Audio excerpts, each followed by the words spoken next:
Salut les amis et bienvenue dans cette nouvelle vidéo consacrée à Java niveau intermédiaire.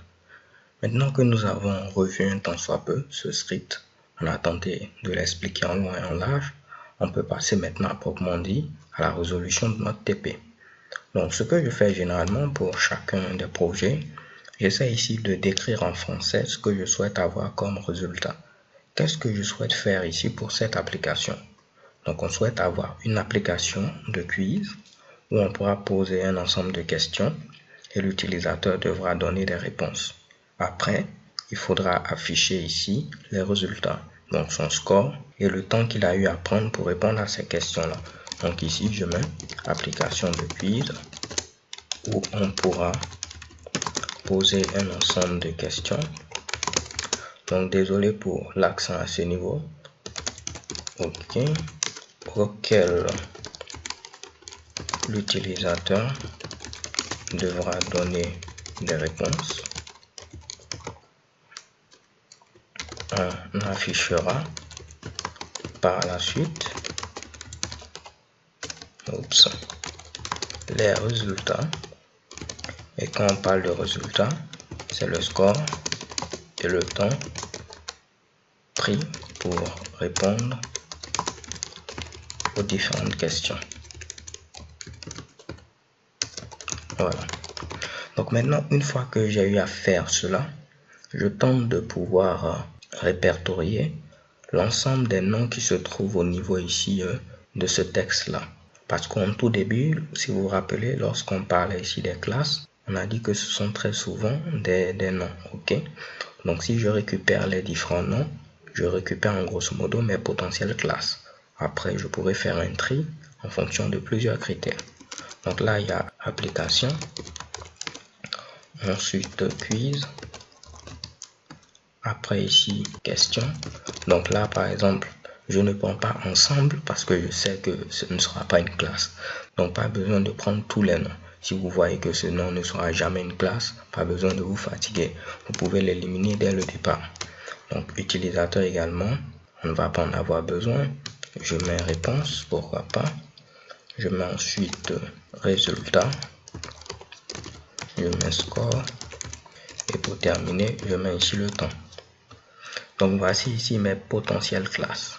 Tentons de voir maintenant qu'est-ce que je peux éliminer. Au niveau ici de l'application, je ne vois pas l'intérêt d'avoir une classe application.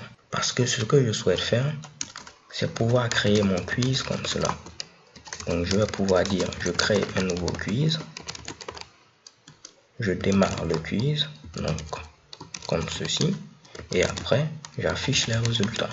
Donc display result. Donc je n'aurai en aucun cas besoin d'une classe application. Je peux l'enlever. J'aurai bel et bien besoin d'une classe quiz. Donc c'est quelque chose que je vais garder à ce niveau. Une classe question. Oui, je crois. Peut-être bien. Une classe réponse. Peut-être bien également. Une classe résultat. Je ne pense pas. Parce qu'un résultat sera affilié à un quiz. Donc ce sera peut-être bien une propriété ici du quiz. Le score et le temps également sont associés à un quiz.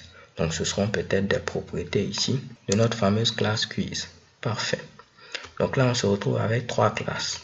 Tentons de lister maintenant quelques attributs et méthodes pour ces classes. Donc par exemple pour la classe quiz, on vient de voir qu'on aura une méthode stat.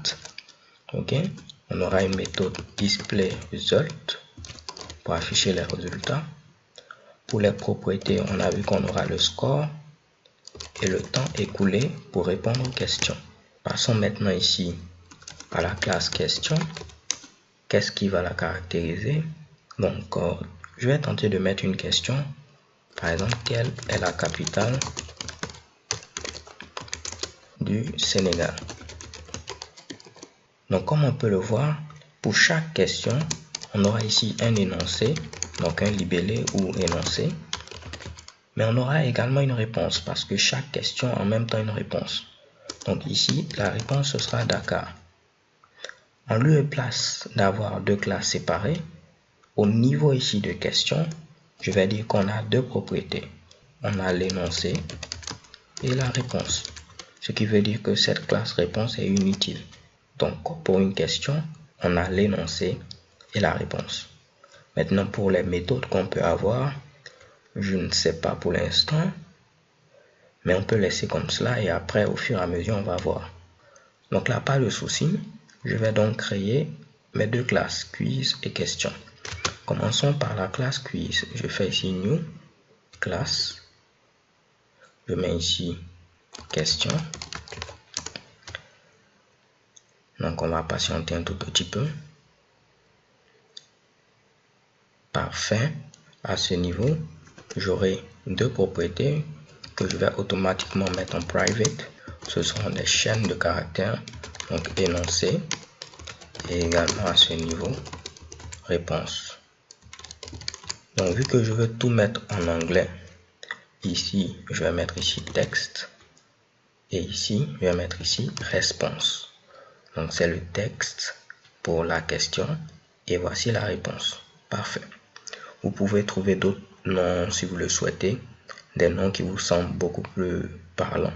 Moi, je crois que test et réponse feront l'affaire. Créons ensuite notre deuxième classe. Ce sera ici quiz. Et à ce niveau, quelles sont les propriétés? On a dit ici score et temps écoulé. Et de même, deux méthodes. Parfait. Donc, je mets ici private int score. Le score, ce sera un entier. Et private long time elapsed. Parce que comme on l'avait vu précédemment, le temps écoulé, ce sera un élément de type long. Vous vous rappelez de ce fameux système.current time millis. Ok, donc là, rien ne s'affiche parce qu'il ne sait pas ce que je veux dire. Mais si j'ai une méthode main, par exemple, vous voyez, chez Kebam, j'ai ce fameux current qui retourne ici un élément de type long. Donc là, je n'ai pas de méthode main. Et je vais mettre maintenant à ce niveau mes deux méthodes, stat et display result. Pour l'instant, je vais me dire que mes méthodes ne retournent rien. Donc, je mets ici public void stat comme ceci. Et je mets également public void display result. Voilà. Maintenant, si vous savez que ici, vous devez remplir plus tard, vous pouvez mettre ici to do comme ceci. Lorsque je mets ici to do, je peux mettre un petit texte, par exemple ici, complete this method. Je peux copier ceci et mettre ça également comme cela. En mettant ce genre de commentaire, cela va faire que au niveau ici, je vais tenter de vous le montrer. Si je me retrouve, ok, à ce niveau-là, vous aurez normalement une section où vous aurez l'ensemble des éléments que vous devez faire. Donc les différentes tâches. Si je viens ici, je clique à ce niveau, rien n'apparaît. Tentons de créer notre classe driver. Je crois que cela va apparaître. Donc je mets ici driver test. Je coche ceci et je fais finish. Ok. Donc vous voyez ici également, il génère un to-do de manière automatique. Si on vient au niveau de Windows, ensuite au niveau de Show View, voilà, je peux cliquer sur Task. Et vous voyez, j'ai trois tâches. Mes deux premières tâches, ce sont celle-ci et celle-là. Et après également une autre tâche. Donc après, vous pourrez utiliser pour faire un peu comme une to-do list, un ensemble de tâches que vous devrez plus tard ici essayer d'exécuter. Donc trêve de bavardage, j'ai profité pour créer ma classe driver. Ici, je peux tester, créer une nouvelle instance de cette classe. New quiz. Je peux mettre ici quiz.start et quiz.displayResult. Donc normalement, rien ne va s'afficher, mais je n'aurai pas d'erreur. Je lance ici. Je viens au niveau de console. Vous allez voir, rien ne s'affiche, mais je n'ai pas d'erreur. Ok? Donc là, c'est un bon début. On a pu mettre l'ensemble des attributs, l'ensemble des méthodes, également à ce niveau. Probablement, on aura besoin de getters et de setters, mais peut-être bien au fur et à mesure qu'on va avancer, dès qu'on en voit l'intérêt, on pourra ici maintenant les ajouter. Donc les gars, c'est tout pour cette vidéo. Donc ce qu'on a fait, on a tenté de décrire notre application. On a récupéré l'ensemble des noms, pas tous les noms, mais certains noms qui sont assez intéressants, assez parlants. Ces derniers pouvaient représenter d'éventuelles classes. Après, on a fait un petit tri. Suite à une petite réflexion, on a tenté de lister quelques attributs et méthodes qu'on pouvait avoir pour les classes sélectionnées. Après, on l'a traduit en code. On a créé également notre classe driver et c'est bon. Je vous donne donc rendez-vous à la vidéo suivante. Nous allons maintenant continuer toujours la résolution de ce TP. Si je découpe cette résolution en plusieurs vidéos, c'est pour que les choses paraissent simples. Par exemple, vous saurez que cette première partie, elle est consacrée à la partie réflexion, où on tente de voir un tout petit peu comment résoudre le problème. Et après, maintenant, on va avancer petit à petit. Je vais faire l'effort de pouvoir commettre des erreurs afin que vous puissiez voir que on peut décider de créer une classe comme ceci et après voir que il n'y avait aucun intérêt de créer cette classe et en modifiant on la supprime et ainsi de suite. Ok? So thank you for watching. Don't forget to subscribe. Et si vous ne comprenez pas certaines choses, n'hésitez pas à mettre des commentaires. Je me ferai un plaisir de vous répondre. Peace.